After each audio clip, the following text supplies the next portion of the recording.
China has their own version of everything. No YouTube, they have Bilibili. No iMessage, instead they have WeChat. So what else does that apply to? What about all the fast food joints that we know and love? Is it the same story? So today I'm in China trying every Chinese fast food chain that I can. And we're gonna be comparing the ones back home to the ones that they have here, and on top of that, going to Chinese-only fast food chains that you can only find here to find out which one is the best. But surprisingly, we're starting things off at KFC in Chongqing, China. I didn't think they'd have it, to be honest with you, but it turns out it is the most popular fast food place in all of China. Tasting with me today is Jackson, a Chongqing native and tour guide who's taking me through China's most popular fast food chains nationwide. So we're here to set a baseline to see how it differs from KFC in America. And after this spot, we'll be hopping to McDonald's for the same thing. This box contains wings, nuggets, which look a lot like McDonald's nuggets, and then the classic fried chicken. Maybe we start with the wings. We call it the New Orleans style. It's cooked nicely, it's tender. Flavor's not bad, it's a little sweet. I'm jumping onto the nugget. Honestly, I kind of like this, but it's a little dry. It's like paper. McDonald's had it better. That's true. On to the KFC fried chicken. I will say this looks concerning. KFC to me is really not great in America, but is it better in China? I don't know if it's just me, but it tastes totally different. The seasoning's way more intense, way saltier, way more umami, chicken's fattier. Overall, the flavor is actually surprisingly better, but it is dry and it's honestly missing a lot of the breading, which is crucial for fried chicken to me. But we're not done. We have to try the Chinese exclusive items to make our final determination. Now we have a Beijing style fried chicken wrap. It looks boring from the outside, I'll be honest, but when I opened it up and I saw what was going on in here with the pickles and everything else, I knew it was gonna be good. I'm gonna fold it and bite it from the middle because that's where all the sauce is. Excuse the way I ate this, but cheers. So it's actually extremely similar to how the Peking duck is actually wrapped. They have the Peking duck sauce, salty, and they have the cucumber, crispy and crunchy. The flavor of this is actually phenomenal. I would love if they served this in America. That Peking duck sauce, a little bit sweet, a little bit spicy. There's also a creamy sauce in there too. I don't know what that is. And the crunch from those cucumbers, and it adds a little freshness. It's so funny because it's literally just a tortilla and chicken tender, but like because of the sauce and the cucumber, it becomes something different entirely. That's cooking them up a notch. We got one more thing. Portuguese egg tarts. I have no notes on that. That's great. It's not too sweet, great flavor, super silky egg tart texture. And then the crust is like this nice, crunchy, almost puff pastry. It's nice. Is it the best egg tart I've ever had? No. Is it a quality one? Actually, surprisingly pretty good. We're rating things on a scale of 1 to 10. 10 being an absolute greatest thing I've ever eaten in my life, period. And a 1 being I need psychiatric help afterwards. And the way that we're gonna be judging that is value, speed, and flavor. Those are all the things that matter with fast food, right? It took a very long time to get this. 15 minutes, so not very fast. Price-wise, it was actually shockingly cheap, like $19 for all this food, and there's a few things we didn't even show. Value's there. Flavor-wise, there were some hits, there were some misses. I think it's deserving of a 6.8.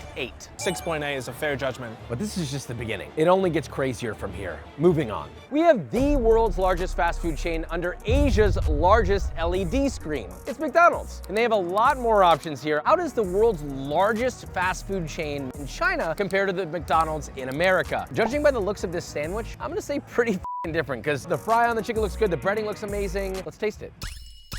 Oh, watch out, watch out. Is that good? Emotionally, this is my 10 out of 10. When I travel to other remote regions in China, I'm not used to their local food because every region is so distinctly different. At McDonald's, that's my safe paradise. It's surprisingly good. It really is. First thing I noticed is there's some spiciness to it, and it's actually spicy, but not like crazy. I don't think that they would ever do that in America because they're afraid of scaring away audience, but I love that there's actual heat in this. For once, it's crispy, it's a little chewy and stringy, but the flavor in and of itself is nice. The chicken's seasoned well, it doesn't taste of dirty oil, and then it's decently spiced. We have other things to taste though. We got just their standard fries. It's the classic McDonald's way. They taste the same everywhere on earth, but they don't have the same options of fries everywhere on earth. We have the crispy fries, which are another version. They actually are so crispy. Crunchy, yeah, I love it. Texture is really important to me on French fries. The seasoning is better, the crunch is better. McDonald's, if you're watching, you should be launching this in America. It would do so well. Why can't you guys have nice things? Now we have the Angus Max Burger, served incredibly preciously in this box, almost like a little gift wrap hamburger. Also, the Maillard on this is absolutely bonkers. It's seared properly, but the question is the beef any good? It's kind of flavorless. It's a little bit plain. The bacon is so much of the primary flavor of this that it almost kind of tastes like OG McDonald's breakfast when I was a kid. From an American's palate, it doesn't taste like a hamburger to me. It doesn't taste bad. This one isn't my favorite item, but we have more. The final item, you have the taro pie. This was the one thing I always loved from McDonald's, was the fried pies. Well, I'm glad that you were able to experience your childhood again. It's a beautiful thing. Cheers. Oh yeah, the texture of this is absolutely perfect. The crunch, it melts in your mouth. It's so tender, but the flavor is kind of a little bit lacking for me. You guys really like to keep your desserts not too sweet. I think American standard of sugar is like a next level to us. The texture is a 10 out of 10. Unbelievable crunch. We had a lot of different things. It's time to rate. It took about 10 minutes to get all of our food, but we had a huge order. I think it would have taken half the amount of time if it wasn't as big. Overall though, it is a bit long for fast food. That said, let's talk about value. We spent this much. A little bit expensive for China, especially fast food, yeah. I would say some of the items were mind-blowing and some of them were kind of so-so. They also had a matcha affogato that we had off camera that was insane. For a McDonald's, I think I'm gonna give it a 7. I don't know that I've ever given McDonald's anything above like a 2. I think I'm gonna give it a very solid 7 as well. That's just my go-to comfort food, especially the crispy chicken sandwich. That's just my all-time favorite. And so McDonald's joins the leaderboard. But we have a long road ahead of us on our journey to find the best fast food in China. On to the next. Next up, Jackson is taking us to a mom and pop noodle chain called Zhu to show us what fast food was like before the big chains arrived, and honestly, what it is still for many people across China to this day. We're on to what arguably gave birth to modern Chinese fast food outside of American brands. Would you agree with that? Yeah, pretty much, because the Chongqing small noodles, it went nationwide since 10 years ago. The small doesn't mean it's like small by its size, but its simplicity and efficiency. One of their specialty is the zhajiang mian. They add ground pork and chili oil and blend it with the noodle, giving that extra soft and meaty texture. And I'm gonna get myself a xiaomian, the regular ones, like vegetarian one, so you could try out the difference. What about spice level? Just regular? Tell her I know that I'm white, but I can handle it. 他说虽然他是个外国人，但是他可以吃辣。 You give your order to the chef, and they go to work. She boiled every noodle to order, and 4 minutes later, they were placed into a prepared bowl containing a wide assortment of ingredients. Pickled vegetables, green onions, chili oil, and a fat scoop of lard. Honestly, everything was already set up like an assembly line, very similar to fast food. Another chef layered on pork and a little broth, and we were ready to taste. Total cost for 2 bowls, and you see the size of this, in USD, $3.51 for both combined. Less than 5 minutes. That is the very OG definition of fast food for the Chinese people. That is f***ing delicious. About 20 years ago, when I was in grade 2, this was my staple dish, hopping on a school bus. When I was really late, the auntie can usually get it done really fast as well. I would tell her, you know, my bus is right there. And then she's like, oh sh**. Yeah, she would sometimes like prioritize it, you know. No, that's very nice of Yeah. her. And at the time, it was only 5 yuan. That's like a little bit, like 70 cents. I can't believe that. You're getting high quality restaurant level flavor for like a little under $2. It's absurd. There's so much flavor in this for something that was made in 4 minutes. The noodles are cooked perfectly. They've got a nice springiness to it, a nice chew. I love the Sichuan, the little bit of numbing spice that's in there. That's right. And the flavor of pork is just like, boom. It's so meaty and porky and delicious and flavorful. Wow, I can't stop. Yeah, this is an addicting level of noodle and spice. I can't believe it. The value is beyond perfection. It's God level. Flavor, unbelievable. It's delicious, it's good, it's hearty. It took less than 5 minutes, 4 minutes and 30 seconds. We've waited in drive-thrus for 15 minutes before. Man, I think I'm gonna have to give it a 9. I don't know if anything can beat this. Thank you, you make me proud. I think I'll give it a 9.1. This was my childhood. Zhu takes a commanding lead. This is going to be very hard to beat, but a heavy-hitting China-born burger chain is next. So we're at the first franchise nationwide Chinese fast food place. Tasting or Ta Si Ting, apparently they are the inventor of Chinese-style burger. What they do is they make Chinese-style handmade buns and they add black sesame to make a difference rather than the usual white sesame burgers or sandwiches that we usually see in the West. So we went in and placed our order, got a couple items, and ended up waiting a little too long. 11 minutes for fast food, a little bit long, but if it's good, it may be acceptable. This is their new Xinjiang-style chili pepper with chicken patty that's coated with rice. The bun itself is interesting. I don't know how to describe it. It almost feels like pao de quillo in a way. It's like stretchy, chewy, aerated. It looks nice. The bun is a handmade bun mixed with the key flavors of China: sour, sweet, salt, bitter, and spicy. Very unique, never seen this before. Flavor-wise, totally unique. The sweetness actually makes sense here because it has more spice and more just like richness from the chilies on top. It doesn't taste like artificial flavoring. Like I'm tasting the chilies, I'm tasting the creamy mayo. I do think it's missing a little bit of salt if I wanted to be really anal about it, but like other than that, it's a good sandwich. You could serve this at a restaurant, people will probably be happy. This is better than I expected. The crunchiness with that crispy rice is killing it. And the spicy level, it looks kind of intimidating, but it's actually pretty okay. Just because we have it, and I'm surprised that they sell chicken wings, so I'm gonna try one. Crispy, fried properly, chickeny, missing salt though. Let's break this down. Speed is very, very low. A noodle shop putting out traditional noodles was way faster than this. So for a combo meal, drink, side, and the sandwich, $2.50. So value, in comparison to what we would pay for in America, is actually quite good. But in comparison to the noodles, the value isn't as good. I think I'll give it a very strong 7, which for me is a high rating. Out of all the Chinese burgers, I'd give it a 6.8 because my personal favorite is still McDonald's chicken burger, but that is only sold in China. Still a good rating, but it's not our best one, and we have many more to try, so let's move on. Next up, Domino's Pizza. This is a big deal here. They have China exclusive menu items that we've never seen before. Domino's in America. I've never been a huge fan of it. Actually, I'm not a huge fan of it. But Domino's in China is extremely different. In fact, they have a huge menu, like ridiculously big. Durian pizza. We're from a different universe. They have steak and lamb chops and salmon. Look at all these sides. Meatballs, golden shrimp, pork jowl, onion rings. You can get a volcano pizza with a yakitori skewer and a side of potatoes with 2 milkshakes. But we only got 2 of them. We got the beef Wellington. What the hell? And then we got this, which is what we're starting with, the shrimp and pineapple pizza. If you thought pineapple didn't belong on pizza, how about fried shrimp, boiled shrimp, mayo? I'm scared. That is horrendous. It's very different. I'm so confused right now. You have a pizza crust, that's the same as usual. The sauce is a sweet, creamy pineapple custard with cheese melted on top. I'll be honest, it doesn't taste as bad as I thought. It is so far away from what I was expecting, like my brain is confused. To put it in English, I don't know if it's actually pizza. That made me speak Chinese. I think we're gonna have to jump to the Wellington because I don't know how I feel about that. This one looks a bit more savory. This looks different, maybe more in the direction of what we're looking for. Let's give it a shot.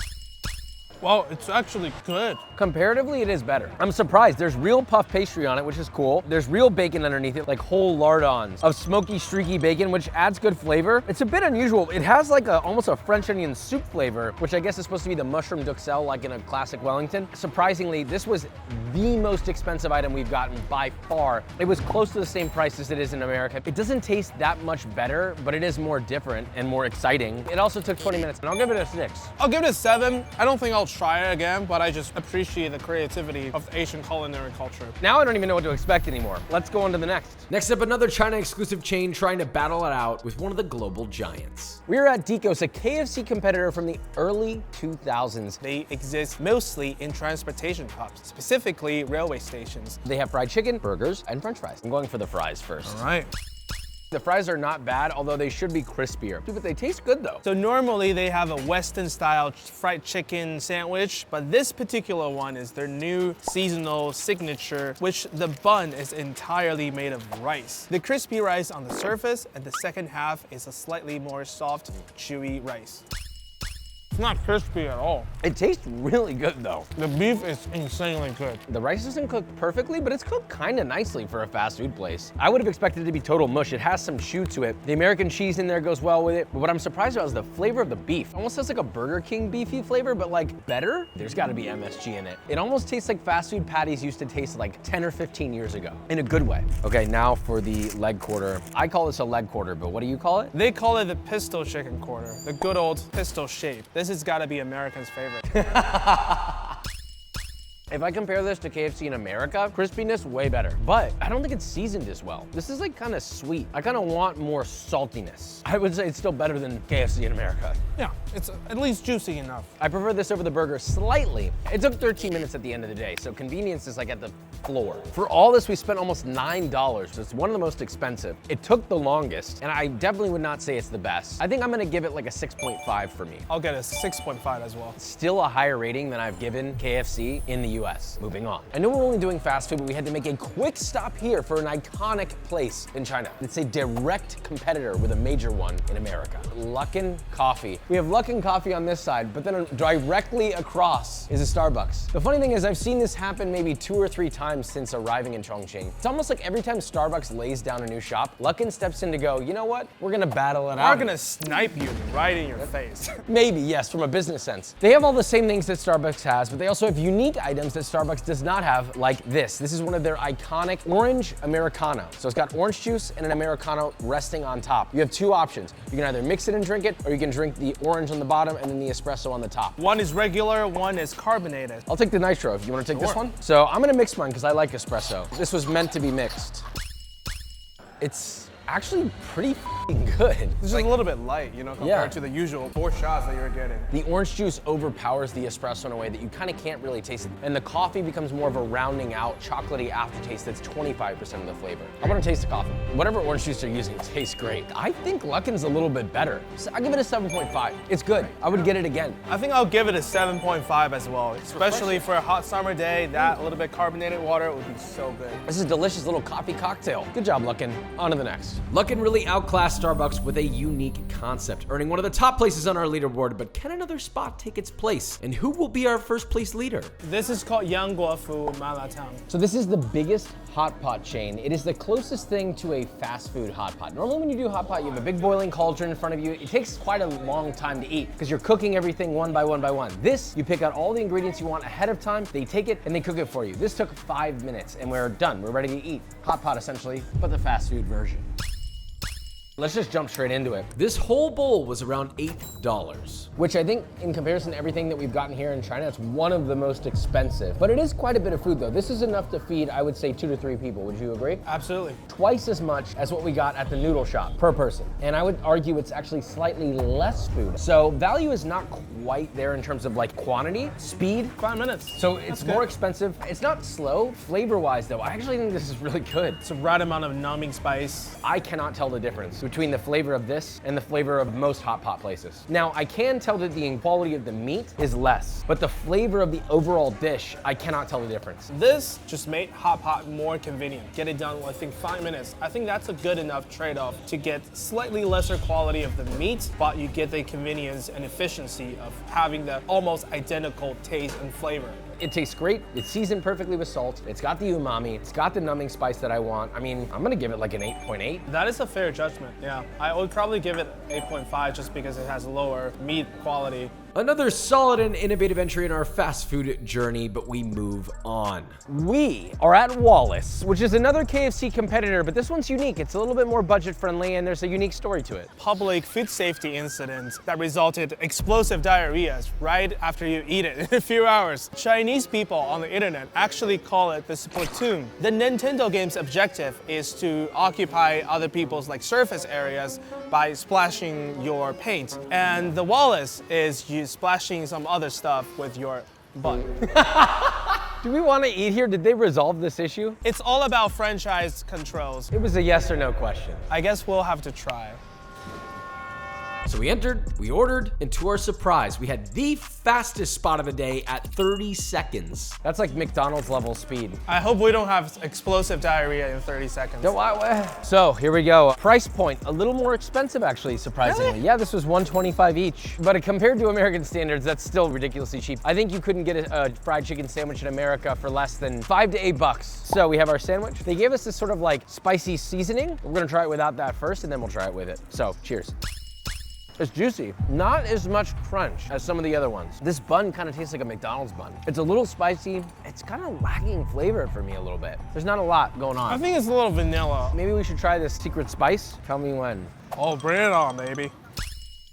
100% better with this. This just proves my point. Seasoning is so important. Yeah. Imagine if they just seasoned it properly with this. I guess they just want to make it more accommodating to people who are not into spice, so you can control like how much amount of spice you add in. That's fair. I like to force people into it, to be honest. I'm like, this is what's good, you're gonna enjoy it. Sometimes accommodating is not always the best idea. I'm gonna give it a 6. I'm just gonna give it a 5 because this is really just the average vanilla type of burger in China. Despite being cheap and fast, Wallace takes the bottom spot on our leaderboard. effort is deserving. We move on. We're in the longest standing foreign pizza chain in all of China.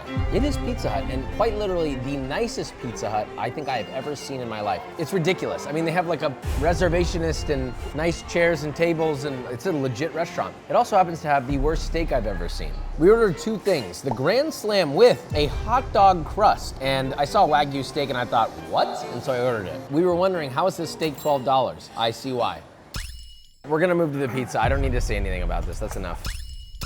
If you've ever had a frozen baked pizza, that's kind of what you're getting here. It's really not as bad as I thought it would be. I would say it's on par with American Pizza Hut. There's so many types of wiener on this, it's crazy. And this wiener tastes like pineapple, whereas this wiener, it's just a hot dog. Yeah, I'm just gonna give it a 6. At the time when I was remembering it, it was one of the few Western fancy restaurants, easily 8.5. But maybe nothing has changed. Maybe we changed. So now it's a 6. Let me cut to the chase here. All things considered, I'm gonna give this a solid 5.9. I know there's better out here, and we're gonna find it. For some reason, I was expecting more from this fine dining-esque Pizza Hut, but I was wrong. There's so much good food in China for a low price. I'm confused why anyone would find themselves here, but can our next spot, which is the biggest chain in the world, give us something better? We're at Mixue. They have more than 45,000 stores globally. This is a fast food ice cream place. One ice cream is like 2 yuan. It's a good deal, and fast. You order it, they give it to you, you get the f out. They are super upfront about the material they use, just powdered milk. I'm not gonna lie, it's not very good. They're not overcomplicating it. Yeah, considering it's less than 30 cents US, so there's really nothing else I can ask for. You know, my first taste of it was, man, for ice cream, there's not a lot going on in this. But the more I taste it, it actually kind of is growing on me. Because most ice cream that I'm used to should be intensely flavored. If it's vanilla, it should taste intensely of vanilla. And it should be sweetened properly with a little bit of saltiness. This is so light tasting and almost like more of like a frozen milk with a light vanilla and a light sweetness. And the more I taste it, the more I realize, you know, I actually kind of like this variation because it's just a gentle, light ice cream eating experience. It reminds me a lot of the ice cream in Japan where it's just kind of like milk and a little bit of sugar and that's it. I'm not gonna feel heavy after I eat this, which I appreciate. Honestly, all things considered, I'm gonna give it like a 7. It's not the best ice cream I've ever had, but this would deliver over and over and I would get it again. Solid 7 to me. So we're at Mr. Rice, which is considered to be a Panda Express competitor. It combines the home-style cooking with fast food efficiency. And all the dishes are laid out just like a buffet. You grab a plate and a spoon, you grab whatever you want, and you weigh it out and you pay based on the weight that you're getting. And the rice is free and unlimited, and the soup is also for free. That's insane. You could easily go light on the ingredients that you pick up at the buffet and then just go crazy on the rice and pay close to nothing, I bet. So let's see how it is. I'm just gonna go for it. Paying is calculated based on weight. So drip out the extra oil. Oh, I'm very interested in whatever's going on over there. My God, this is amazing. Look at this. It smells so good. How am I supposed to pick? There's so much good stuff. Oh, this looks great too. No extra oil. No extra oil. Learn your lesson, thank you. This is fast food in China. In comparison to Panda Express, I'm already very excited. I don't even know where to begin. I got so many different things. This is duck? Yep. Yeah. Some green beans. Good, a little overcooked. Okay, we got sort of a chicken and chili. That's the one. Salted perfectly. The chili flavor is so fragrant, tender. And then we have like this sort of glazed chicken. Oh, it's great. Back in the days, like ancient China, smoked meat was the only way that you can preserve meat. Now it's a national dish that you usually eat during Chinese New Year. That's incredible. It's so smoky. It's making me feel a little bit back home in Texas. Rice test is important. They're mass manufacturing rice here, so. A little overcooked, but not too bad. This is the perfect healthy food for a lot of white-collar office workers. There are not many places you're gonna go to that are considered fast food where you have fresh vegetables, different cuts of meat. The fact that this fits the category, we got all this fresh for $5 for this massive plate of food, that's pretty amazing. Like, I would come back here if I was in a rush. I think I'd get it 8.8. It does have a more of an emotional value to me because this has brought Sichuan-style homemade stir-fried dishes way more nationwide and going more mainstream on the global stage. The value's quite good, although relatively expensive when you look at Chinese food across China. But the speed is instant. As soon as you're ready to plate it and eat it, you're ready to go. And then flavor is good. Some of the things are kind of like a 6.5, a 7, but some of them are like the chicken is like an 8.5. I would give this place an 8.3. You pull up Mr. Rice has got you covered. Mr. Rice, I love you.